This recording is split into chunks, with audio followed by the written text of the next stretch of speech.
Estamos en Vida Ciudad de México. Vamos a la segunda parte de la Galería Metropolitana.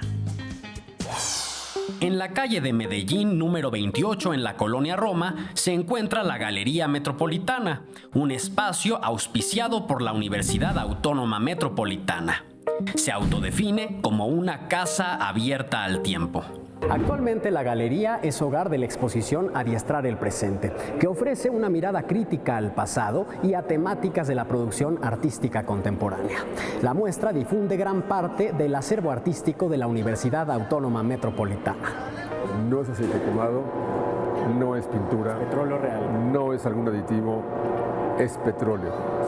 Lo que tiene toda una significación con el mapa, con la República Mexicana de cabeza, con lo que eso significa, y todo el petróleo que se va finalmente hacia el norte, ¿no? El público puede observar parte del trabajo de Carlos Aguirre, Marcela Armas, Marcos Curtix, Víctor Sulzer, Enrique Gesick.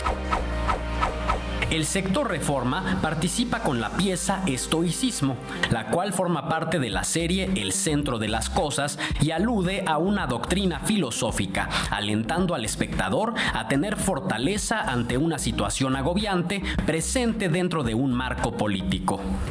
El visitante también podrá apreciar trabajos como Paisaje Mexicano, instalación de Carlos Aguirre, que deja ver más de 1,300 apodos de narcotraficantes dispuestos a modo de mural, como una apología sobre la violencia que se vive en la nación. Otra de las obras es Imaginarius, de Marcela Armas, un mapa de México invertido, delineado por una cadena de transmisión movida por un sistema continuo de lubricación de petróleo.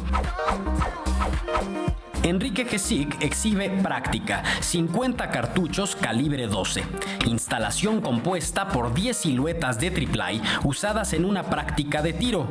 La gente salió a la calle y hicieron una serie de impresiones de las personas desaparecidas, de todos los que había desaparecido la Junta Militar, y la gente salió a la calle a pegarlas en casas, en tiendas, en edificios públicos, en bardas, y era otra vez como rehabitar la ciudad de Buenos Aires con las personas que habían desaparecido.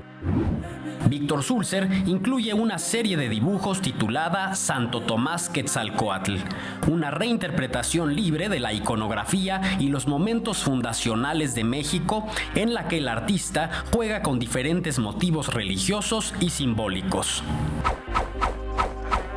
También se muestra una serie de piezas de Marcos Curtix, considerado por los historiadores y críticos un protagonista central del mejor arte de finales del siglo XX en México. Esta galería cuenta además con un completo centro de documentación y además de forma continua organiza seminarios, conferencias magistrales, diversos cursos y presentaciones de libros. Es la Galería Metropolitana y forma parte de la vida de la Ciudad de México.